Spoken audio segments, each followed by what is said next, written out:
Dig your claws into my organs, stretch into my tendons, bury your anchors into my bones, for the power of the warrior will always prevail. The Ultimate Warrior. Yeah, no. Who knew?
From high atop the battlements of Castle Curmudgeon, where we wish a happy first day of Pride Month to all of our many LGBTQIAA2S++ viewers.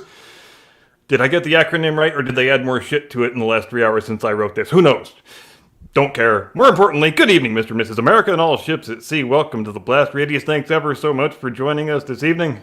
Here is your golden age of Western civilization news roundup for the week ending 30 May 2025.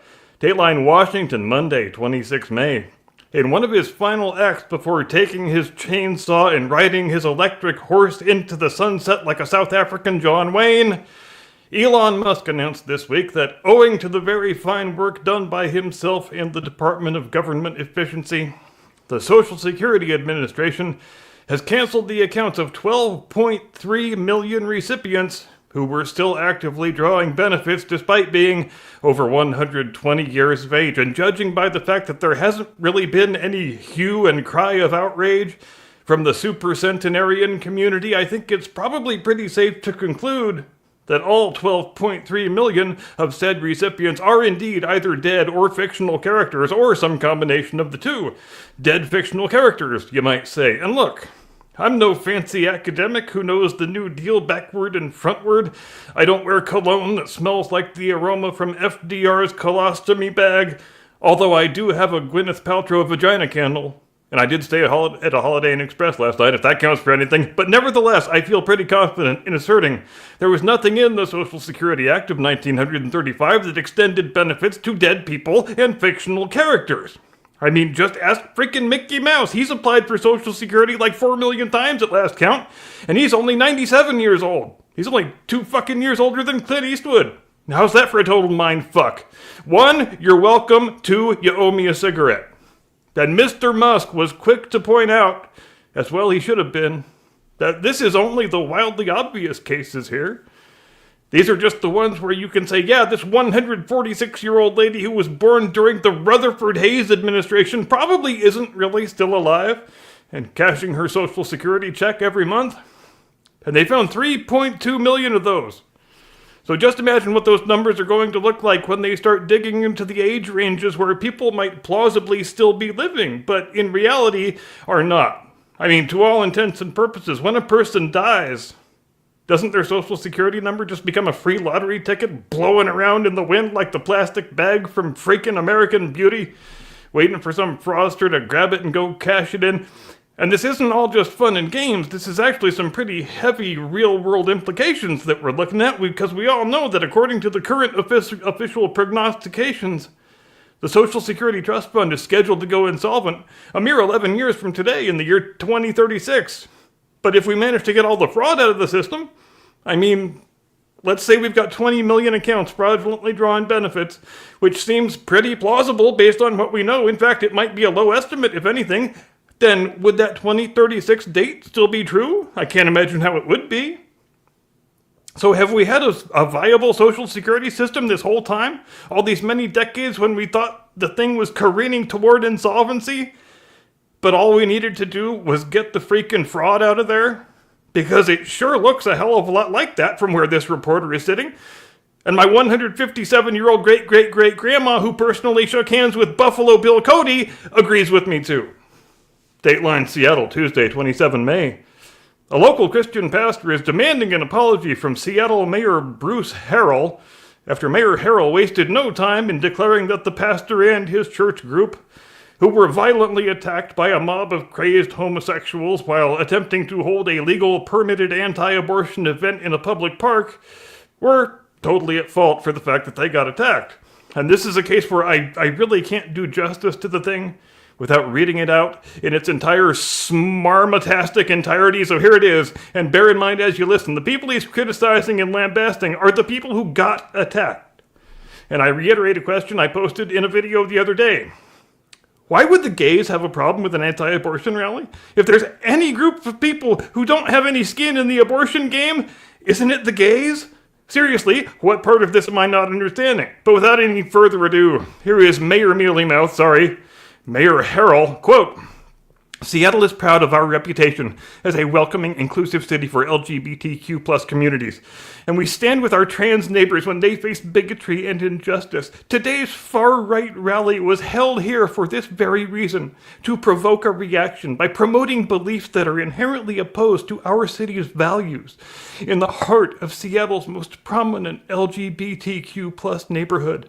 When the humanity of trans people and those who have been historically marginalized is questioned, we triumph by demonstrating our values through our words and peaceful protest. We lose our voice when this is disrupted by violence, chaos, and confusion.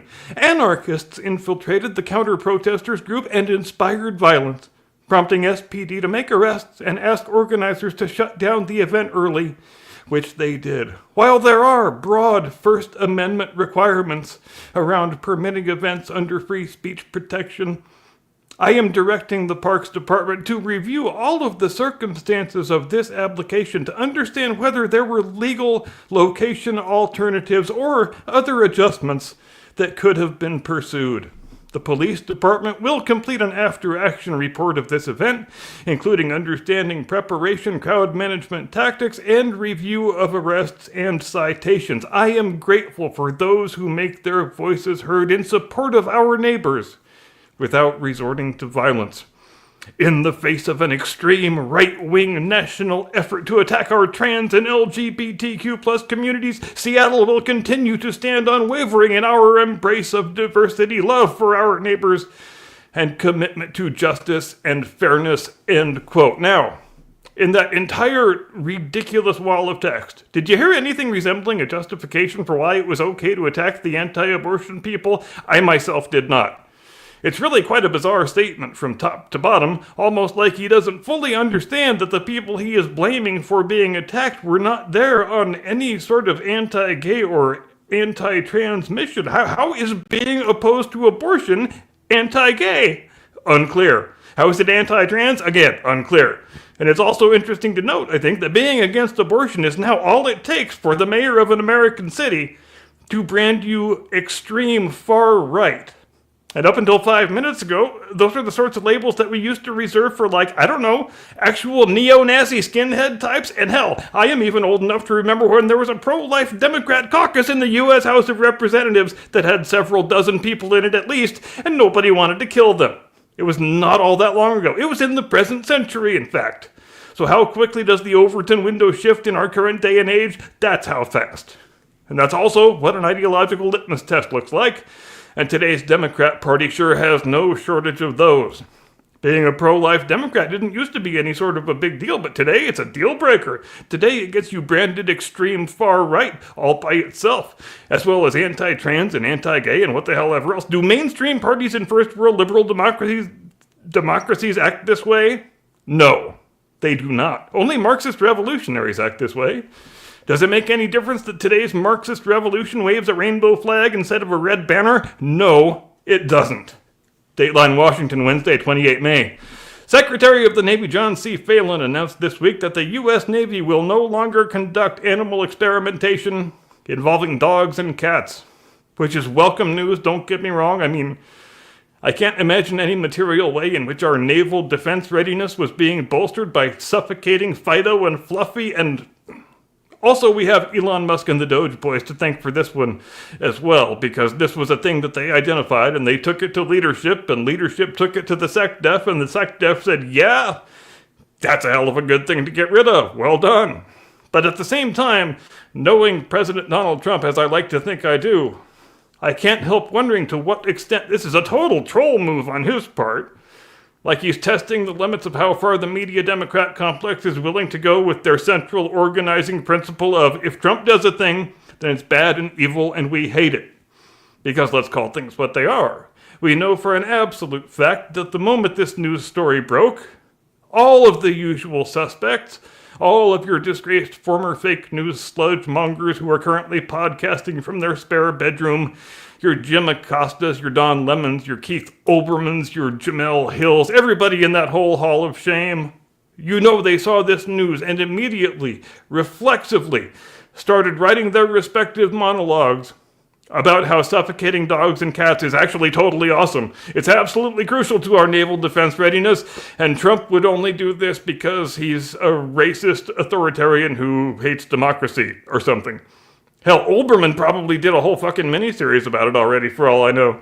But based on his view counts lately, it's not like anybody would know one way or the other because nobody watched. If we're being honest, Keith Olbermann would probably have to light his hair on fire while coming out as a non-binary drag queen space alien at this point in order to pop 50,000 views, which, to be fair, probably wouldn't leave him all that far behind the MSNBC primetime lineup at this point, am I right?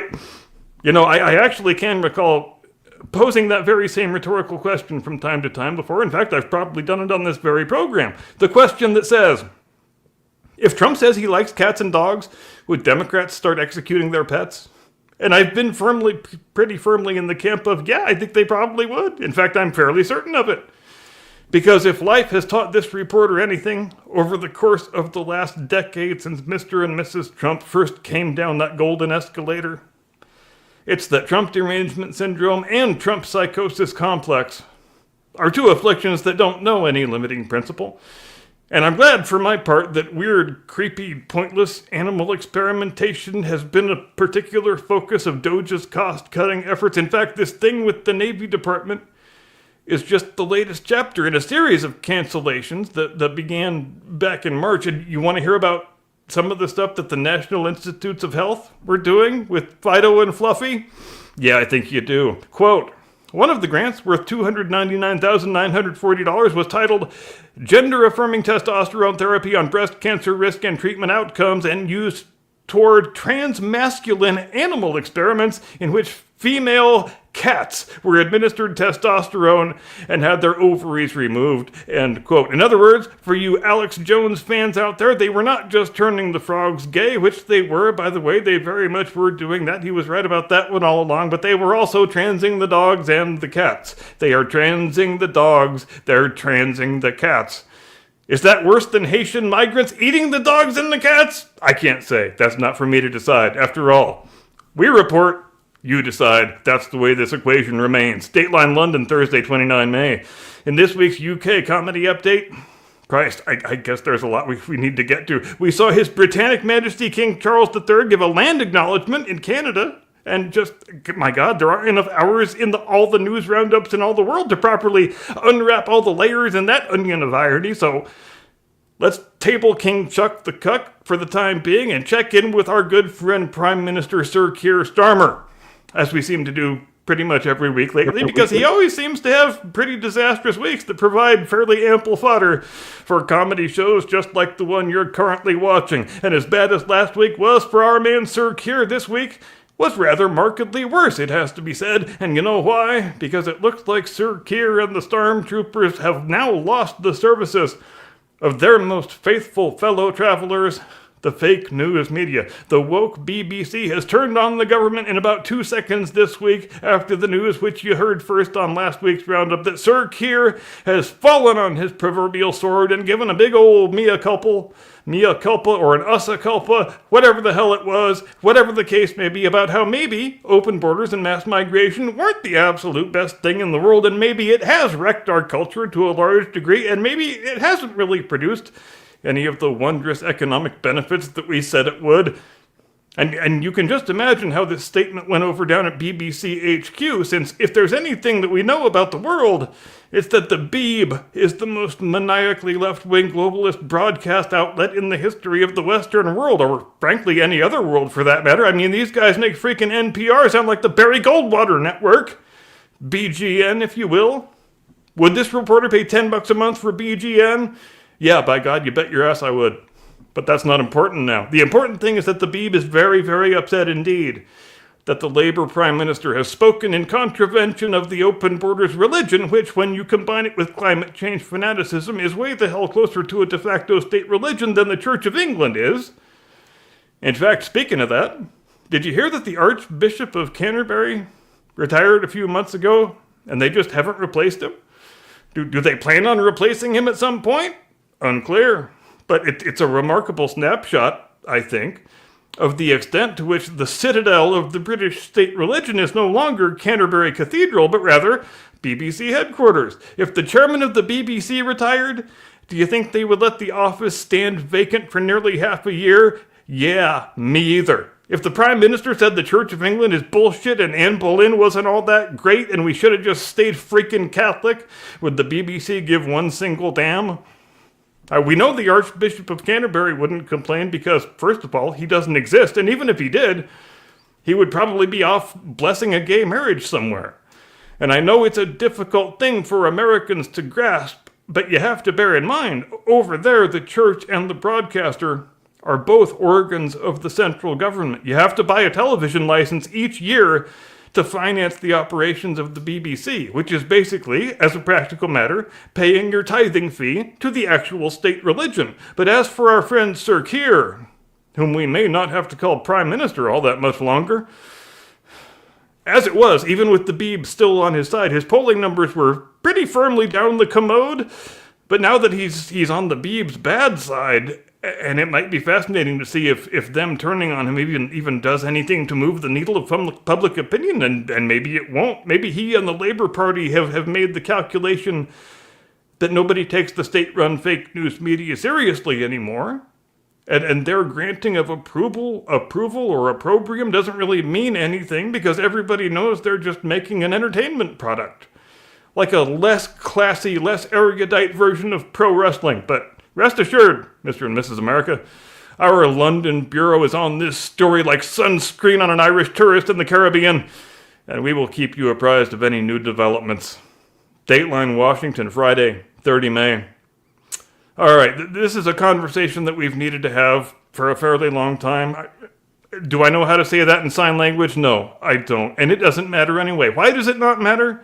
Because it's not 1956 and closed captions exist. I know what a mind-blowing piece of news this is. In any event, the National Association for the Deaf is suing the Trump administration due to their intolerable decision to no longer have a sign language interpreter on the screen during White House press briefings.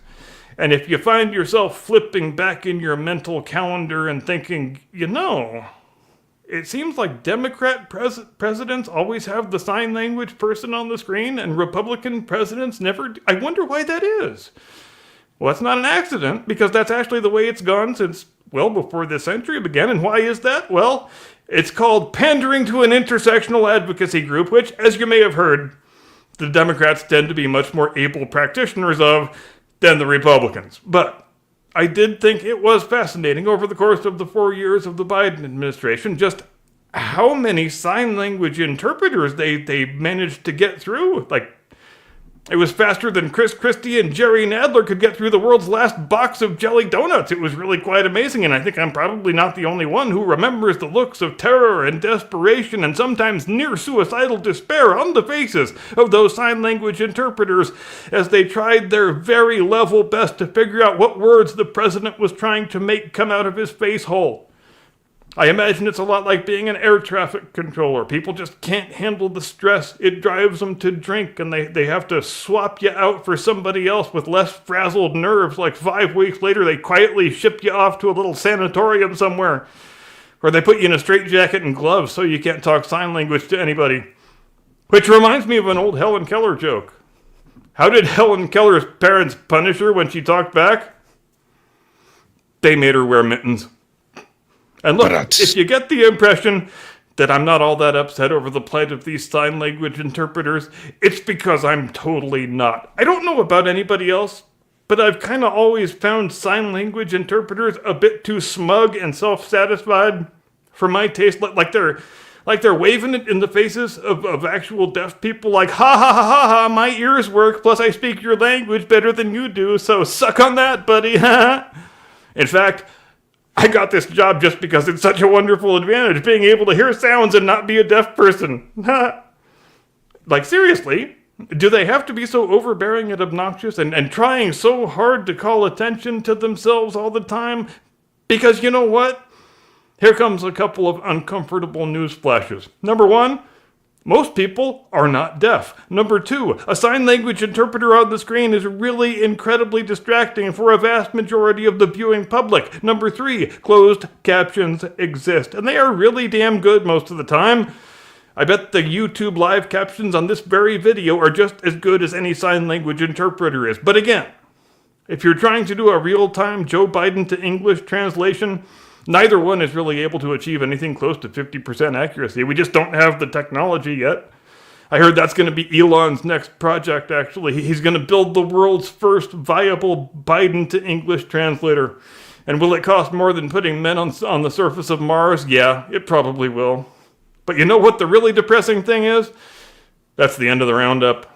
So now it is that time again when I hand you off to my distinguished colleague, your illustrious co-host, a man who demonstrates by his very existence that large furry hominid fatigue is not and shall never be a thing. The one and only, your friend and mine, Mr. Caucasian Sasquatch.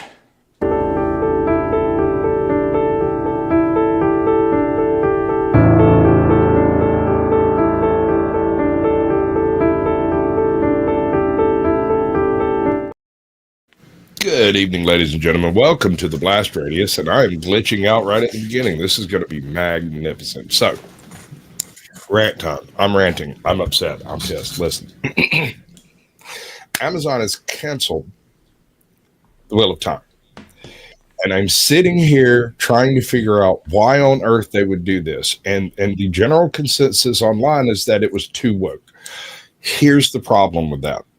The Wheel of Time, from its source material, was far more gynocentric than any other franchise they've touched. In fact, I would go as far as stating that every bit of modern audience editing they've done for the Wheel of Time was for the benefit of the books.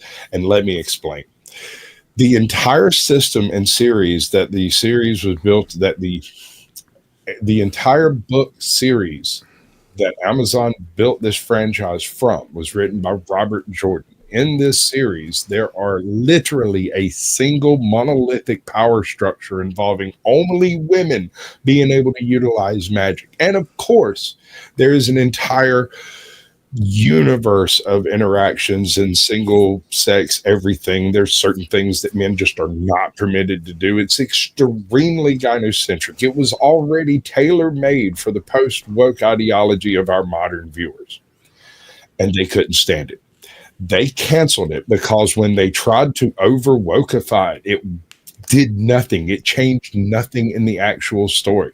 It remained as mostly true to the original source material, with a few questionable castings. But beyond that, how do you start with the most perfect modern audience rewrite in the original material and screw it up so bad that you have to cancel it before you trim the fat in other places? I mean, this is the one franchise they could have pushed through for another 2 or 3 seasons without anybody giving them much of a pushback other than the fact that the writing sucks. I can't help that. You're going to have to do better writers. That's fine. Go get good writers, stick to the original source material. You get to do your message. You get to do your propaganda. You get to do everything you've been trying to do for the past 10 freaking years without anybody pushing back on you. But instead, what do? Oh, we can't break it. Everything's already race swapped and broken. So we're just going to cancel it and move on to something else that we're going to ruin and destroy. Some other franchise. It's going to be a series of Back to the Future with a black freaking Marty. I mean, I don't know how this is going to end, but it's Lardy. Well, yeah, right. Well, there's no way to make money off the other end of this. What's up, dude? Marty Jefferson Jackson and Doc Kareem. Doc Kareem Jabbar. I like that. That's pretty good. So how was that for a rant? That was a first class rant right there, my friend. I don't know what we need us for or me for at any rate. So how if I had to pin you down, which Amazon show is worse? Wheel of Time, Rings of Power. Rings of Power. Wheel of Time. Listen, you think the Wheel of Time is bad, but it is built off of a source material that is so vast, even in its individual chapters, that it would be impossible to make anything short of like a 10 series commitment just to get through the first book. It is. Yeah, I don't have any familiarity with the source material. I don't think I had ever even heard of it before they made the Amazon show. So I'm coming at it from a position of ignorance. I think try to watch one episode and didn't get through the whole first episode, which coincidentally is the same experience I had with Rings of Power. But with Rings of Power, they are corrupting a previous franchise, whereas the Amazon with the Wheel of Time, the original source material was far more woke than what ended up rolling out of freaking Amazon. I was actually disappointed that they didn't go harder. And I'm just glad we finally got the black hobbits that the world has been clamoring for so many decades now.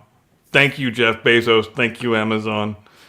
When I heard Amazon was taking on the Ring of Time, I giggled maniacally. In fact, I think I said it on this very program. They can wokeify as hard as they want to, and they will not outdo Robert Jordan in his first attempt. Oh, and I guess in a bit of news in a similar vein, did you see the news about Doctor Who? I guess it's been canceled altogether now. Oh wow, really? Well, there's a step. I guess just barely a year after Disney acquired it. That was all the time it took to drive the last nail into that coffin, apparently. And God, that might be the greatest wokeification of all in terms of taking a thing that a lot of people really like and have really liked for a long time and just tearing its guts out of every single thing that people used to like about it. And just transmogrifying it into some ugly, hideous vehicle for the message. The message. I would have to make the argument that Halo was a pretty good destruction.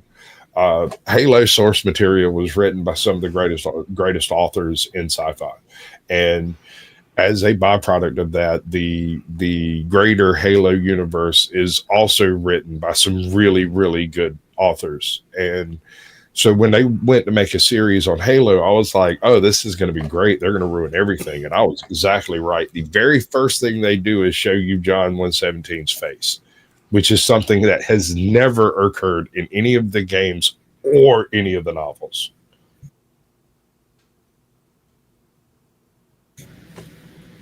I mean, that's pretty much the end of that show right there, because that's part of the mystery. It's like Doom Guy. Nobody knows what Doom Guy looks like. He's just a killing machine running through hell.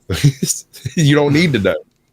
That's And exactly also that the news we reported last week, that the rumors are percolating out there that Disney might divest itself of one or the other of Marvel and Star Wars, and try to salvage whichever one they decide is more salvageable. And it looks like that news isn't going away, and there are starting to be bad reports coming in from the new Avengers picture that they're making, the one with Robert Downey Jr., Doctor Doom. All right, And so Doctor, let's get into it, bro. This is a question. They should have got Johnny Depp to do it. I mean, I'm just saying, if you're going to spend that's Downey, not a bad one. if you're going to spend Downey type money, you should do it so that it can at least go in line with the rest of the Marvel verse that is on the table. I'm sure there is a Marvel verse out there where Tony Stark became Doctor Doom, but the one we exist in, at least for the most part, Von Doom is a totally separate individual from Stark. And there's no room in Stark's life for him to have also been Von Doom when no one was looking.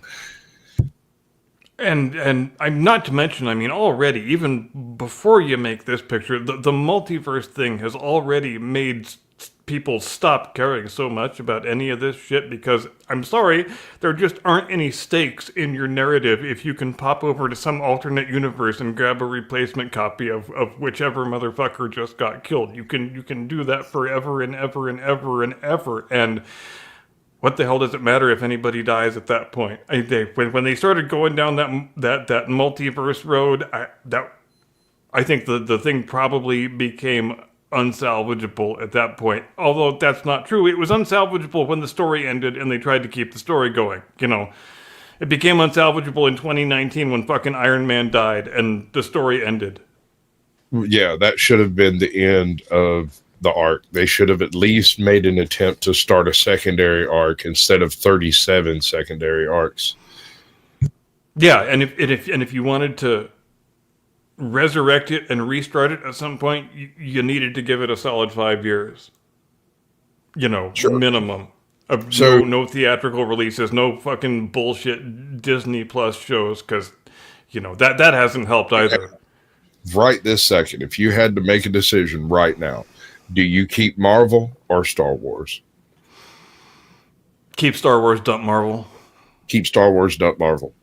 Yeah, I know there's arguments to be made both ways, but in terms of first inclination, I would say keep Star Wars, dump Marvel. What would you say? Keep Star Wars, dump Marvel. And here's why. Marvel has run its Disney course. As you said, the story has already ended, and their attempt to start a second arc has not been very successful. Their best showing, in my opinion, was this most recent season of Andor and Skeleton Crew, which Skeleton Crew was released with zero hype, not a single freaking commercial, and I never even came across a trailer for it until I happened to flip over and be like, what's this? And then I watched the whole thing and was like, Goonies, I love Goonies. It's good enough for me, man. I'm not hard to please. I just don't want too much of that BS in my face too hard, you know? That's all. If you can just tell the story, and I think that Skeleton Crew, while it did have its moments, told a story. And while that story was Goonies, whatever. I don't care. Fine, whatever. I watched it. Andor, on the other hand, actually has a chance of some sort of redemption taking place in the future, which is something you don't have with Marvel. Every single Marvel property they have touched since Iron Man died has flopped religiously. Yep, and it keeps flopping harder and harder and harder. And the conundrum that you're going to come up against with this next Avengers movie that they're attempting to make. I don't know if you saw the report this week, but I read a report that says there's basically 50 lead actors in this thing. So it's basically everybody who's ever been a lead actor in any MCU project, and they are getting paid an average of $20 million a piece. So you are almost painting yourself into a corner right off the bat economically, where the picture basically has to be the top grossing picture of all time, or it will lose money. I mean that's that kind of margins and expenses that we're dealing with here now.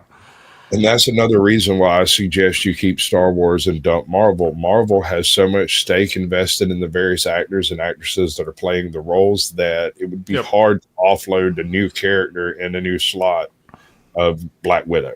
You're going to play hell trying to replace Black Widow. You're going to play hell trying to replace Tony Stark. You're not. I mean, Bruce Banner's been changed a dozen times. People are kind of used to the swaps, and that's fine.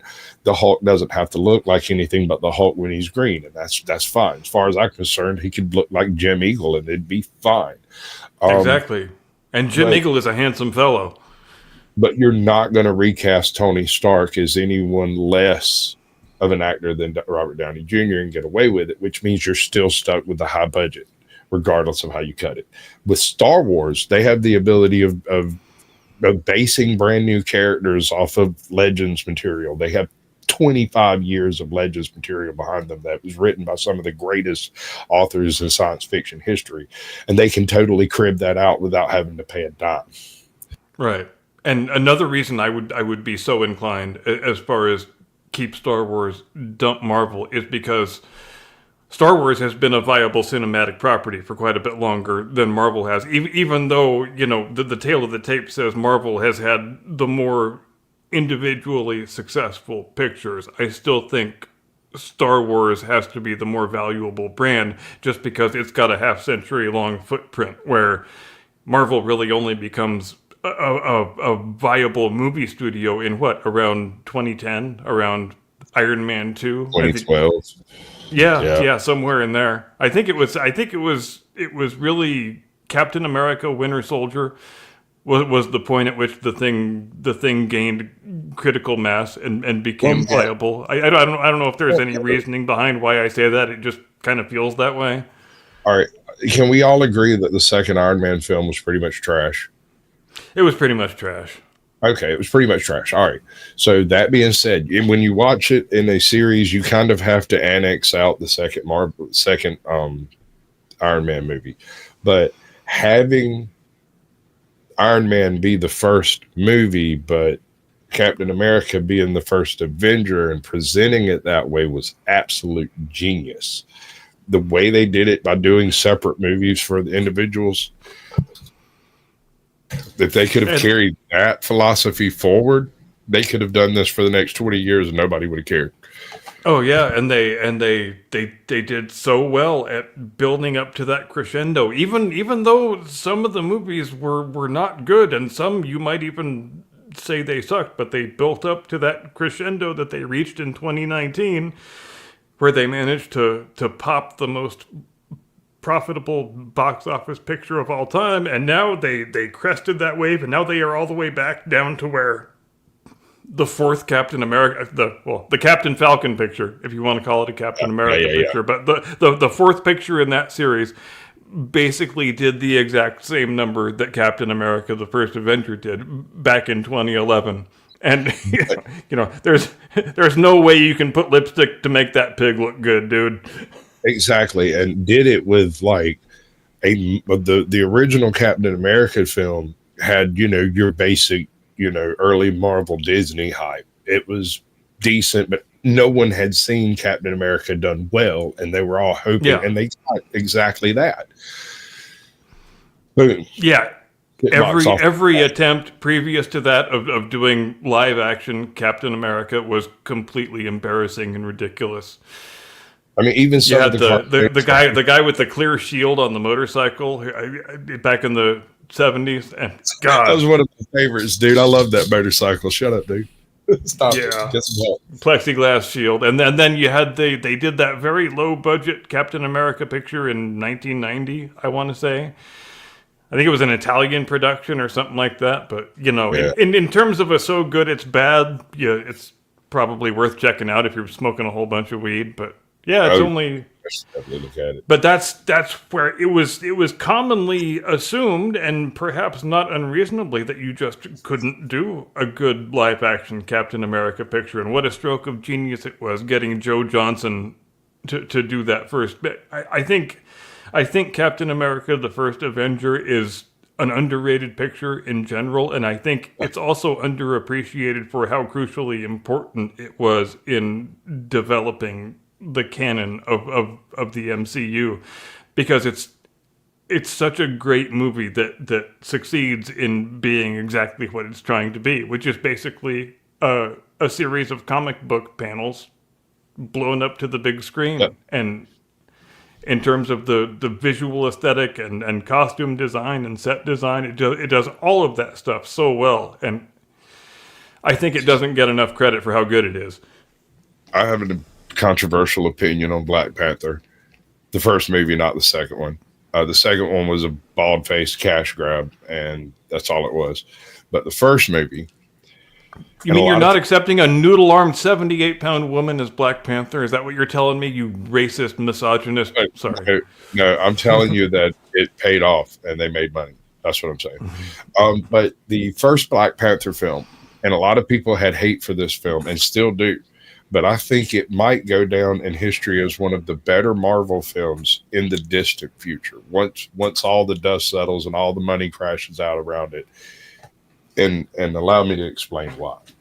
Black Panther stayed more true to the spirit of the comic Black Panther than any of the other Marvel adventurers, pound for pound, right? Villain or hero, Black Panther takes every single comic book trope in the comics and flips them on their head. He's not a hero, he's an anti-hero. He's not from around here, he's just protecting the general good of citizenry everywhere, not any particular neighborhood. He doesn't rep his set except for back in Wakanda, right?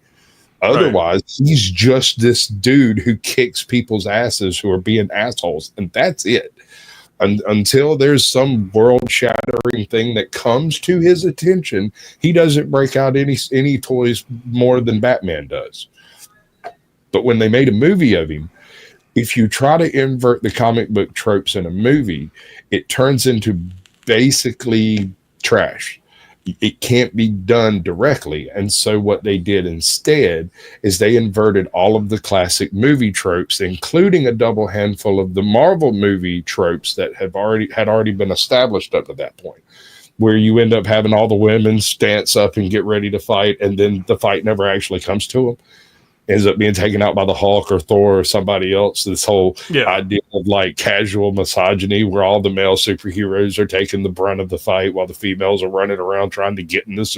It's hilarious. It is comic genius from the very beginning to the very final scene. It is beautiful. And I'll take our white supporting characters all have to be bumbling buffoons because obviously. I mean, think about it. The one token white guy died protecting Wakanda. It's true. And they took him back across their closed border to get medical treatment because that's the kind of guys they are. I'm just saying, dude, like, it's not going to be, I have another controversial opinion when it comes to movies and theater. Shia LaBeouf might be a comedic genius and definitely an artistic genius. I'm glad you brought him up because you know what picture he did that I watched recently that I actually thought was pretty good, and I think his performance was actually kind of awesome. The more I thought about it, I don't even remember the name of it, but he plays Padre Pio. You remember the old the monk with the stigmata and all that stuff. It seems like such a strange casting choice, but I watched the picture just for the hell of it, and I thought it was a pretty brilliant performance on his part, which kind of surprised me because I just think of him as mostly a political psycho, which some actors, that's all they want to be seen as. And I understand that he's developed a reputation of being pretty difficult to work with, and so he doesn't get a whole lot of scripts coming his way lately. But this is certainly a challenging role for him to have taken on, and I thought he did really kind of amazingly, surprisingly well with it. He is wrongly reported as being a method actor when in reality he is an IRL artist. he's always on, and that's why he is difficult to work with. Is you're not working with Shia LaBeouf, you're working with his current artistic endeavor. Yeah, I guess the name of the movie is actually just Padre Pio. Cool, I'll have to check that one out. Yeah, I did watch it, and I thought it was pretty solid. And I know that the term method acting gets thrown around entirely too much, but it is that kind of a performance where you can tell that the actor really committed to immersing himself in everything he could immerse himself in as far as the historical figure that he was portraying. And I thought he did a pretty damned impressive job with it. Okay, cool. I'll have to check that one out. I found a really, really, really stupid, allegedly early Diddy List release. You want to check it out? Definitely. All right. Everybody loves a Diddy List. Celebrate the birth of Sean Puffy Coat. Puffy, P. Diddy. P. Diddy? P. Diddy? I thought his name was Puff Daddy. Puff. P.D. P. Daddy. Diddy. Puffy Daddy. P. Diddy. You are cordially invited to celebrate the birth of P. Diddy. Sean P. Diddy. Puff. Pastry cone. Puff the Magic Dragon. Puff Daddy. Puffy. I call Puffy Sean John. Got a lot of names, huh? Get some more names. H.R. Puff and Stuff. Sean P. Puff. Puffy Coon. Bad Boy. You're home birthday boy on this night. Sean John. Puffy comes. Sean. Puffy comes. Yo, Puff Daddy comes. My man, Puffy. Big boy. The legendary Puff Daddy. P. Diddy. Yes. Uh-huh. Puff Daddy. Steve Puff. That's the one you need to use. Puff Daddy.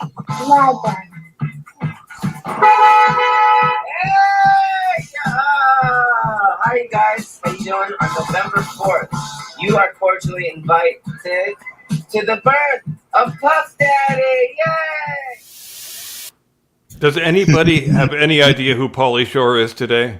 No, not Polly. Anybody but Polly, I know. man. Like, it actually took me a minute to realize it was Pauly Shore, and I think my kids would not believe me if I tried to explain how famous that guy once was, just for doing a funny voice on MTV. Dude, the Biodome bit, Encino Man made that man. Without Encino Man, Weasel. I'm the Weasel, bro, and I do funny stuff with my hands, and I'm the Weasel, and I do weaselly stuff. not you, anybody but you. I thought it was safe. It's me. It's MTV video time. The Wheeze coming at ya. I'm probably wearing some funny thing on my head because I'm the Wheeze. You don't know what the Wheeze are gonna do. Wow, that's starting to get a little painful, bro. The cringe is actually physically striking me.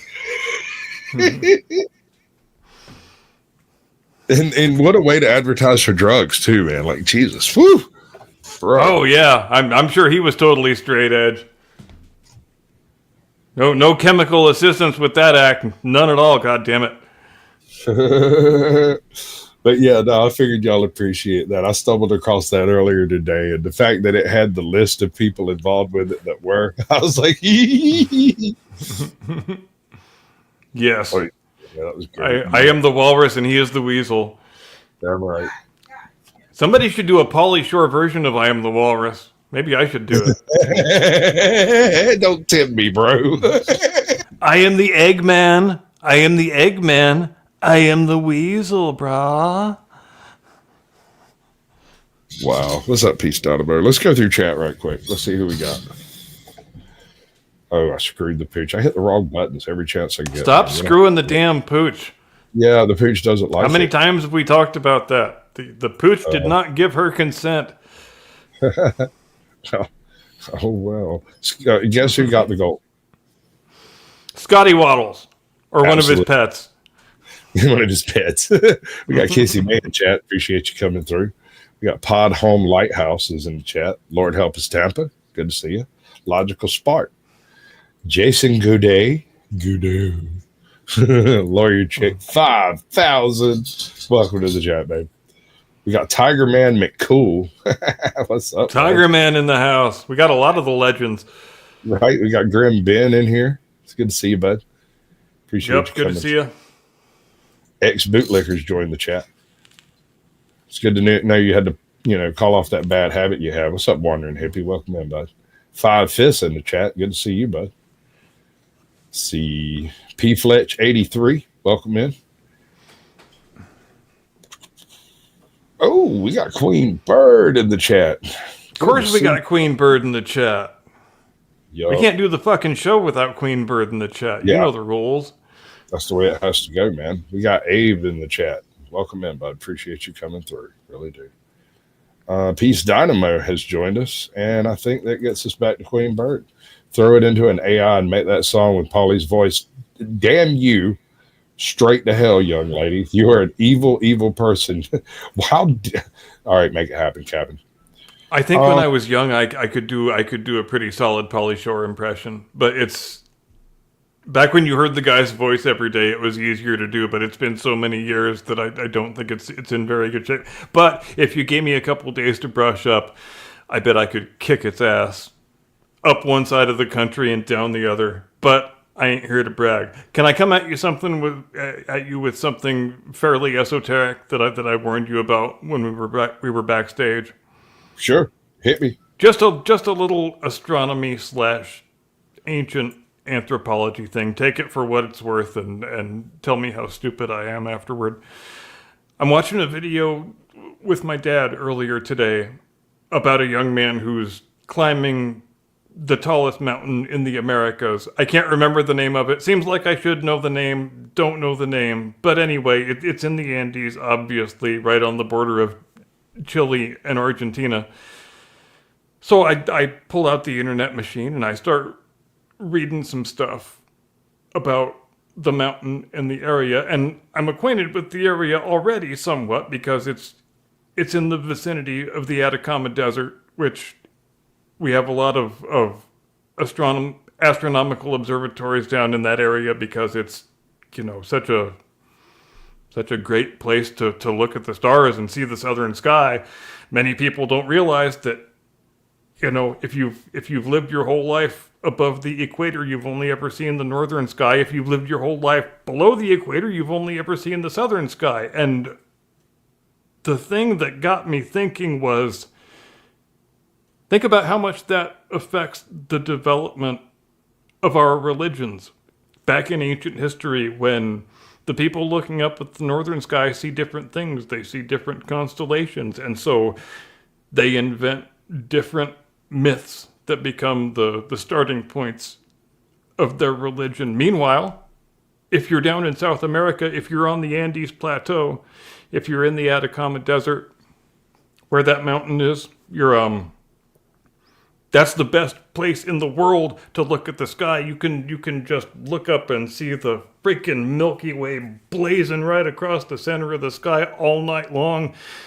I couldn't ever go and sleep at night if I had that to look at. The point being, coincidentally, down in that same area, the Andes Plateau, Chile, Peru, little bit of Argentina, that is also the place where we have the Nazca lines and a lot of, pretty much all of the large ancient petroglyphs that we're aware of and that we're still discovering are in those high desert South America mountain areas. So, and I think it's a fascinating thing to think about, that just what you see when you look up in the sky might be the determining factor in all of your society's religious traditions and spiritual myths and creation stories, and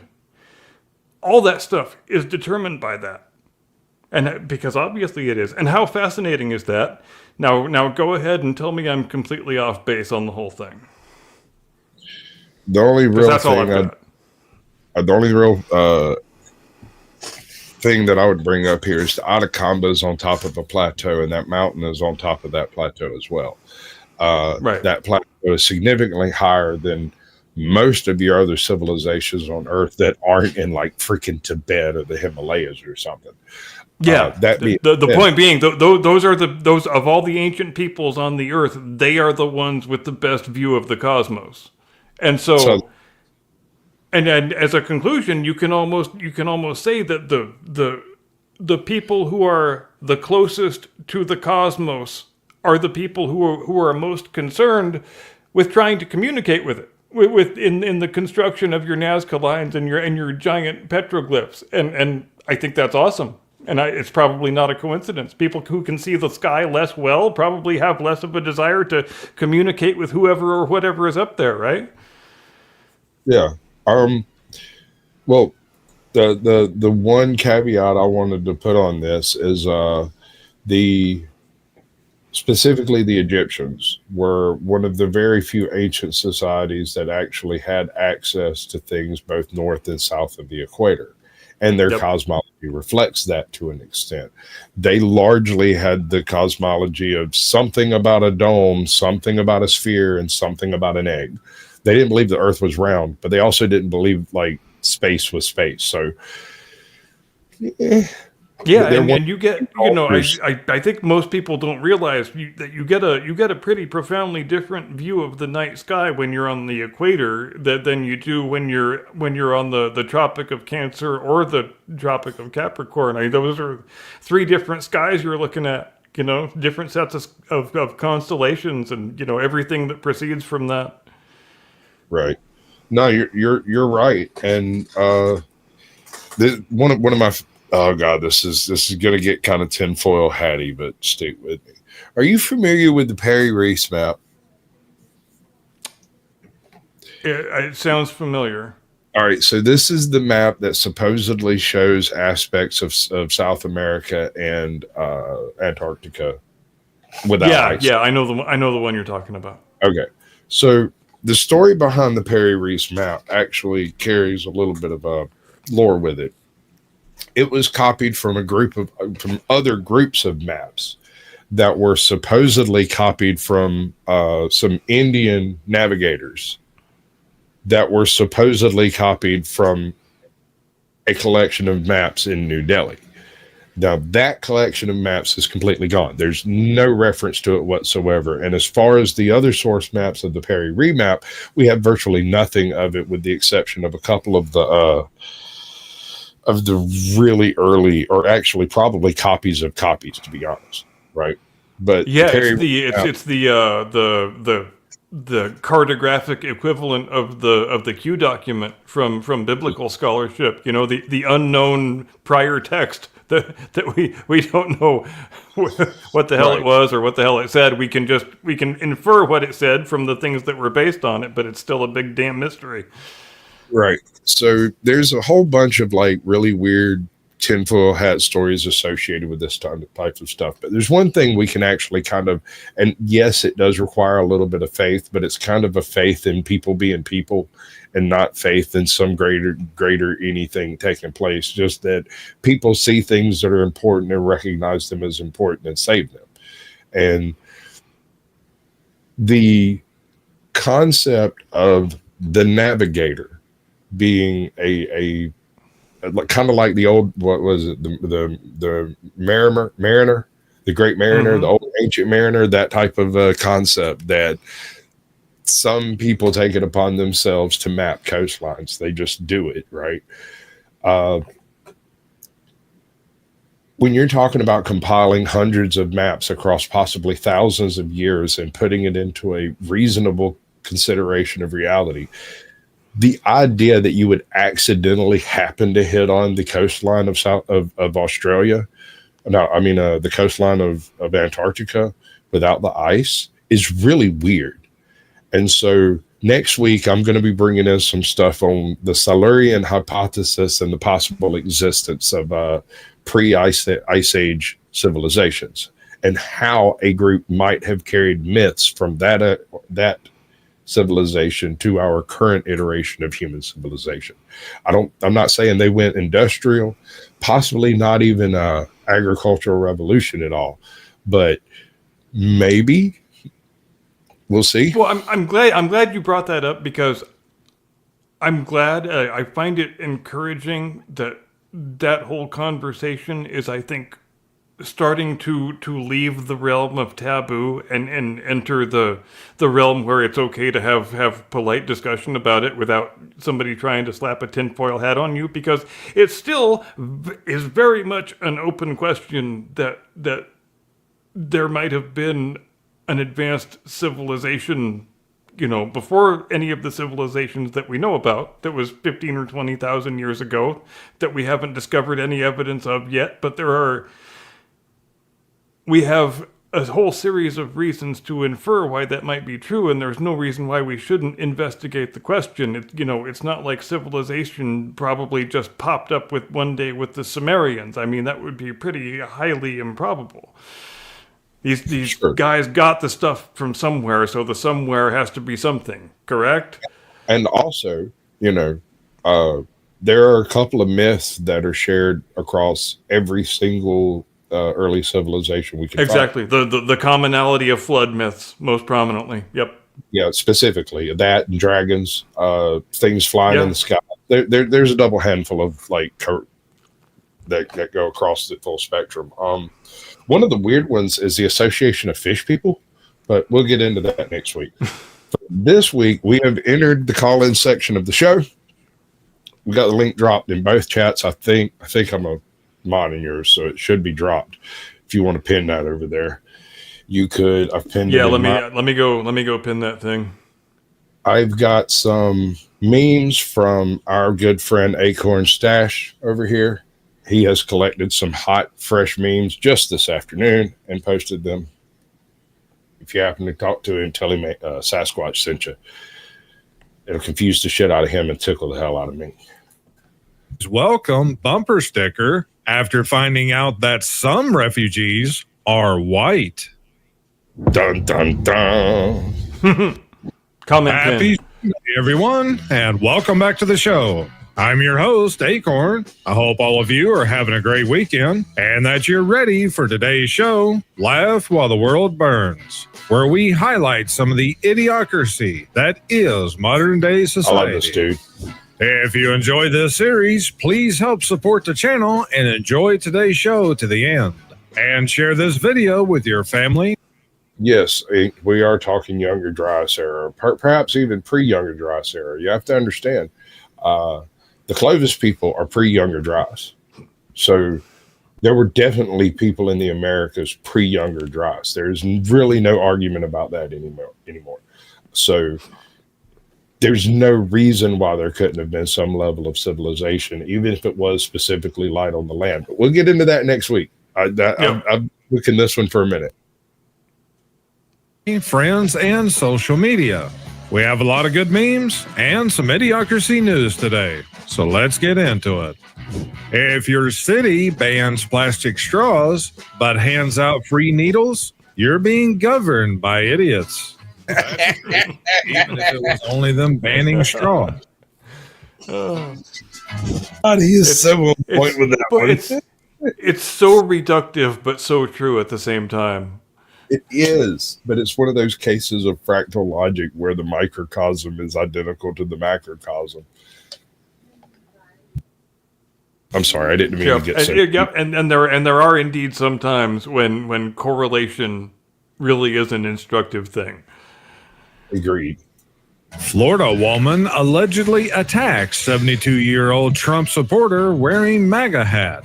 Batters cop. The blue-haired suspect allegedly tried to kick officers while being arrested after purportedly targeting a Trump supporter. Yeah, I saw that coming. How to identify a leftist. Crazy eyes. Nose ring. Blue hair. Yep. Voted Camilla. But do you know what the best part of that is? That those kids think they are iconoclasts. They don't realize they are conformists all wearing the same uniform. But they are, and they have no idea.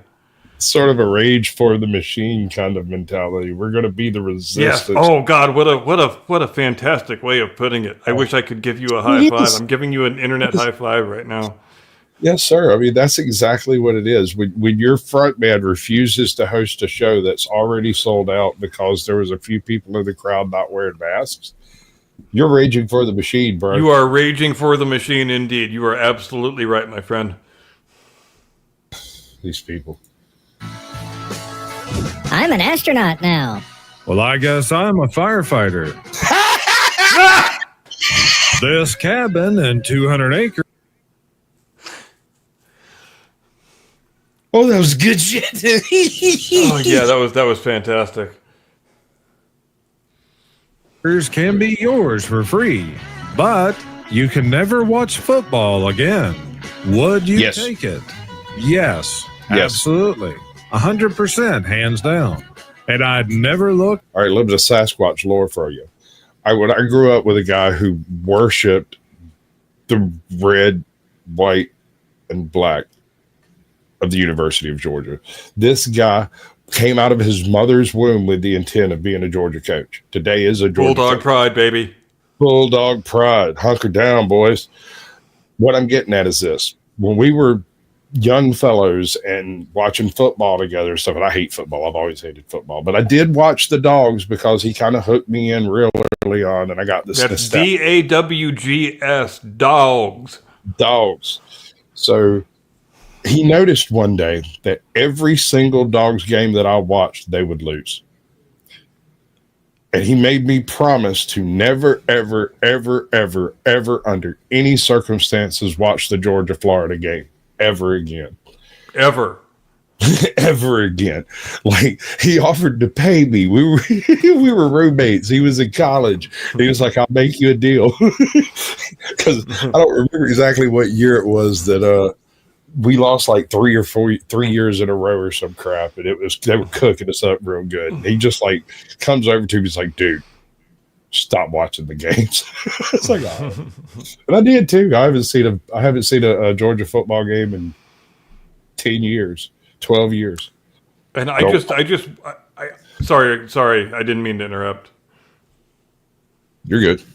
No, I just wanted to briefly say that I do have a deep and abiding interest in Katy Perry being sent to space. I just don't know why you would send Katy Perry to space and have her leave her shirt on, is all I'm saying. No, I mean, I get that. Sure. You're right. You're not wrong. Of course, there should be some OnlyFans content. But my problem is they brought her back. They had a perfectly good opportunity to just leave her ass out there with a whole bunch of other feminists. or go the Superman 4 route and just launch her into the sun with all the nuclear weapons. Nah, dude, you turned the sun rainbow colored. I'm not down for that shit. The sun turns into a big pair of fiery boobs. Be with MS-13 by getting new face tattoos. The Babylon Bee. It actually would not have been surprising at all if they'd actually got temporary tattoos and done this. I could absolutely see that happening. I can too. I've been saying that for months now. I've been saying for about a year and a half now, since about 6 months after we started doing the show together, that the Onion the reason the Onion went under is because Reality purchased their writers. Yeah, I honestly am genuinely taken aback with surprise that it hasn't happened yet. We are evil and should be destroyed from the face of the earth. Apparently, scientists have made guinea pigs listen to Adele for 7 days straight. And if anything, that's how evil we are, that would be it. Just made guinea pigs listen to Adele for 7 days. And still better than watching The View. And worrying. The only question I have is how much taxpayer money did they get to do this study? Well, that's always the question, isn't it? Grave misconduct. Employee digs up grave to retrieve gold ring. Wow. No, sir. Wow. Now, listen, and this goes for anywhere you happen to end up in a grave. if you ever end up in an open grave for any reason whatsoever, you might want to rethink your life choices. It is possible that you have a job with the state or the county and your job is to dig the grave, in which case it might be acceptable. Under virtually any other circumstance, you have made some terrible decisions. Yeah. An Indiana cemetery worker was arrested after exhuming a grave to reclaim a gold ring he couldn't stop thinking about. Yeah, he forgot. He has to wait for what, 50 years? 100 years? And then they call it archaeology. Unfortunately, It's not an unfair point. how many of you guys know that?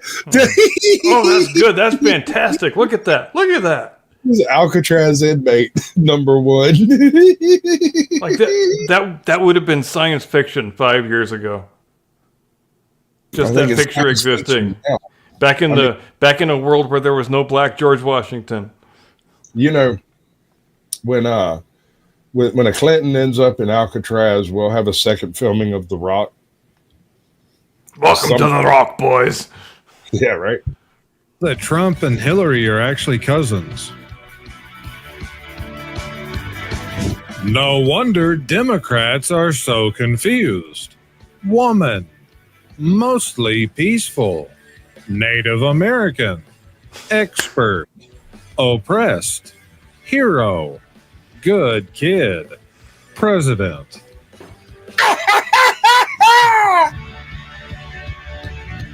Yeah, I think we need to talk about Michelle Obama. Michelle Obama is not doing well. She seems to be dialing up her passive aggressive knob a couple notches every day.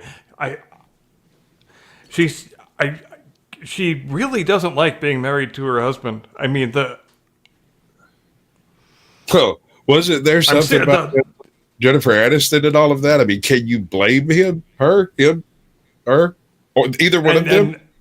And I don't know, maybe some of it arises from the fact that nobody wants to watch her dumb, stupid podcast, and everybody wants to be a podcaster now. Even people who were the president's wife want to be podcasters now. Why does everybody want to be a podcaster? Podcasters are fucking stupid. I mean, look at us. Do you want to live this life? Of course you don't.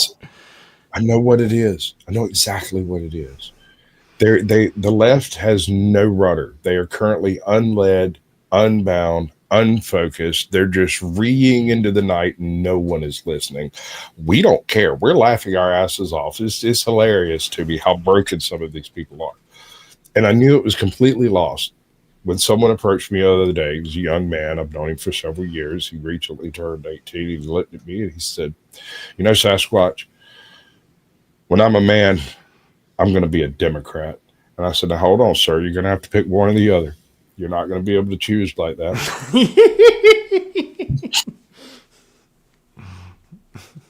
So well played. Yeah.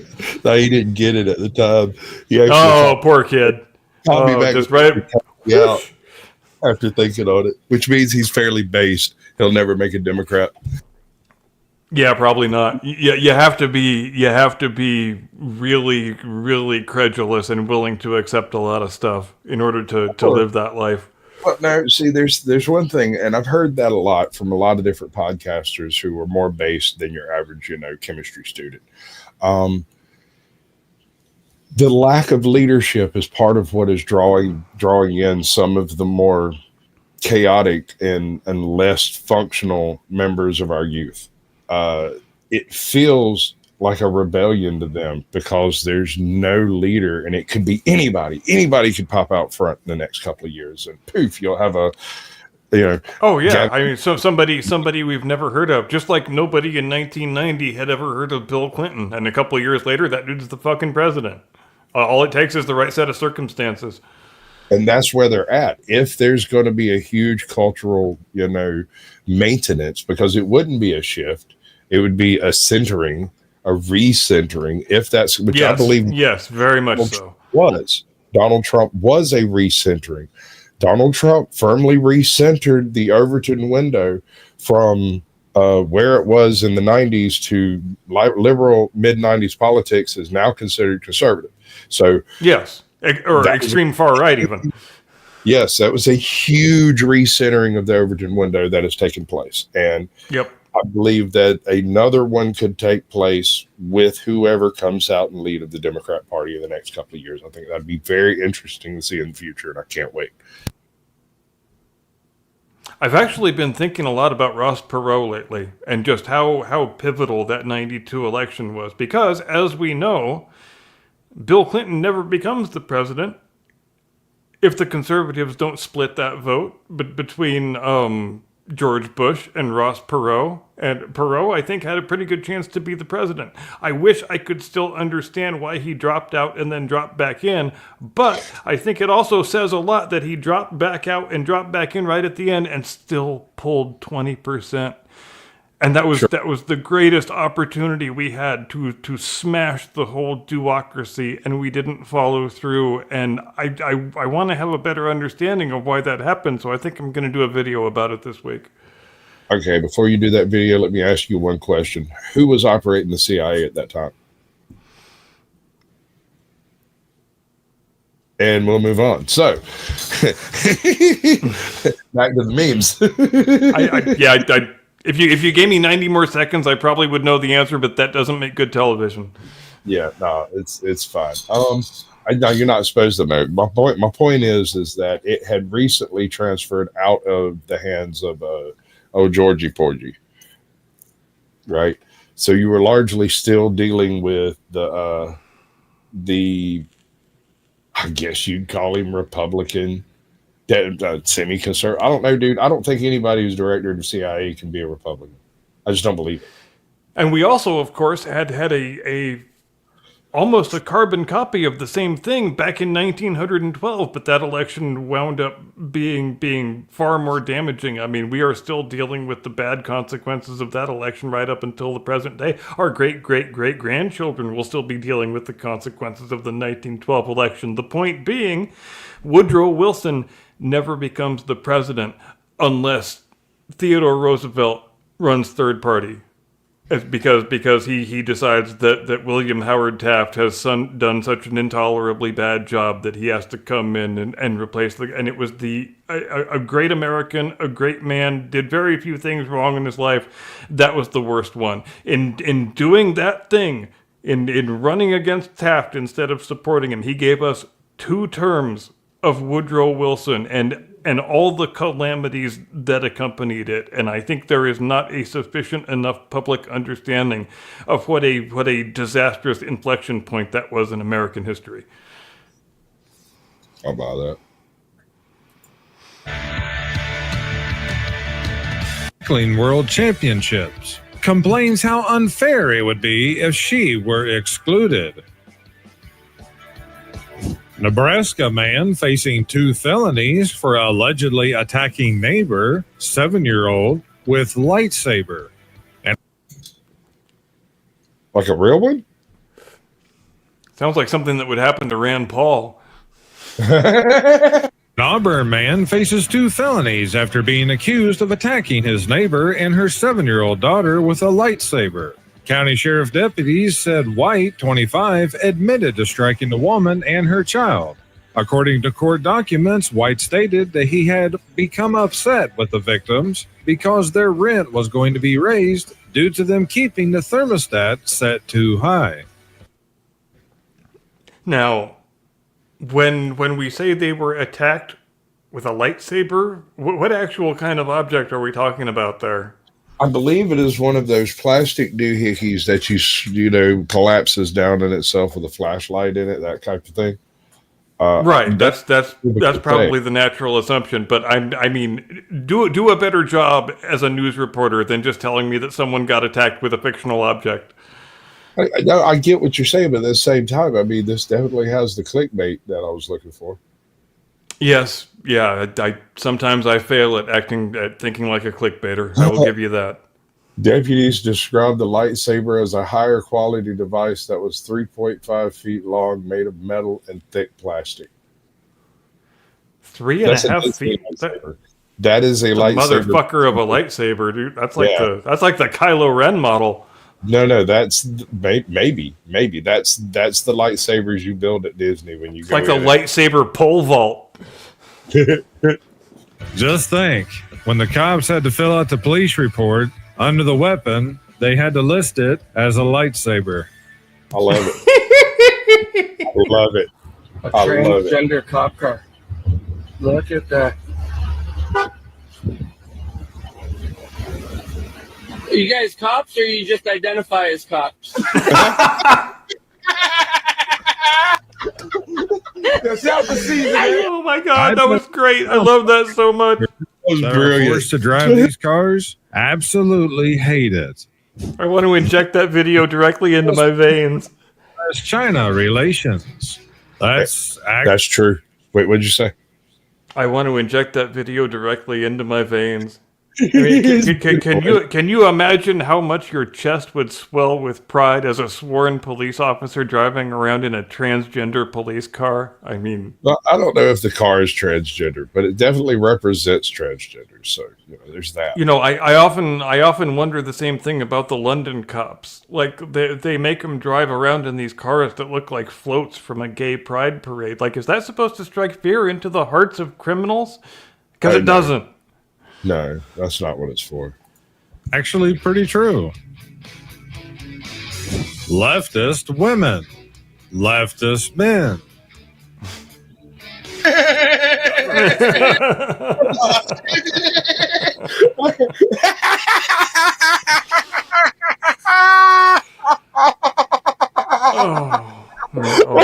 Yeah. Oh, that's so good. That is. I kind of want to rub that one on me, bro. Yeah, I love that one a lot. Governments be like, they're getting that way, yeah. Throw down your memes and no one's getting hurt. Papa Bear leaves to get the milk. And to begin, He'll be back in 5 years. for artificial blood in 2025. Who wants to be first in line for that one? Well, if they I figure it actually out, read well, they part won't of the need us. article, and basically, Certainly not. Japan's population. Because I want to be perfectly clear, everyone. You have to remember, the carbon they want to reduce is you. Is you. He ain't lying. decline, especially as the current generations are getting older and there's a lot less younger people to replace them. They don't have enough blood donors, but the demand for blood transfusions is the same or even increasing.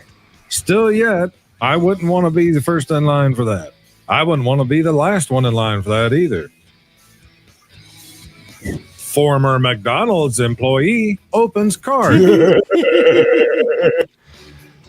My pronouns are they, them. They, them. I'm doubling your rent. Yeah, Boom. makes sense. Arkansas police chief serving time for escapes prison. What this doesn't say here is that he escaped prison dressed as a police officer. Nice. That's Nice. nice. Trump's tariffs are so effective now, even the Pope is made in USA. Oh, boom.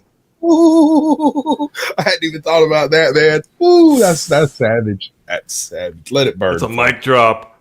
Let it burn. I still wonder why they did that for. The first one in history, and it just happens to be now.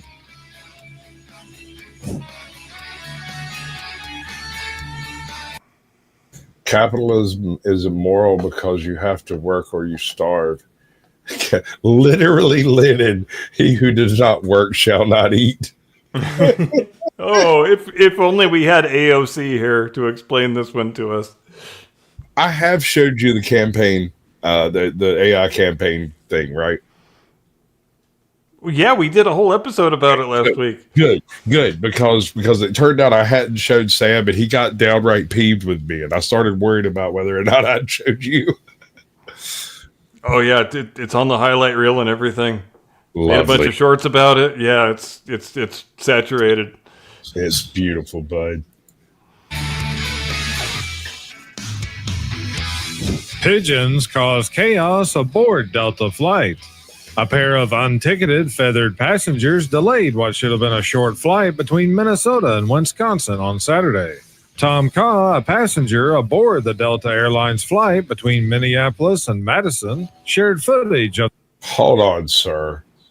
Hold on. You interviewed a man named Tom Kaw about some fucking pigeons? Yeah, I was just gonna. That seems a little too perfect, frankly. This is ChatGPT. This is AI. Yeah, I'm not buying that one for a moment.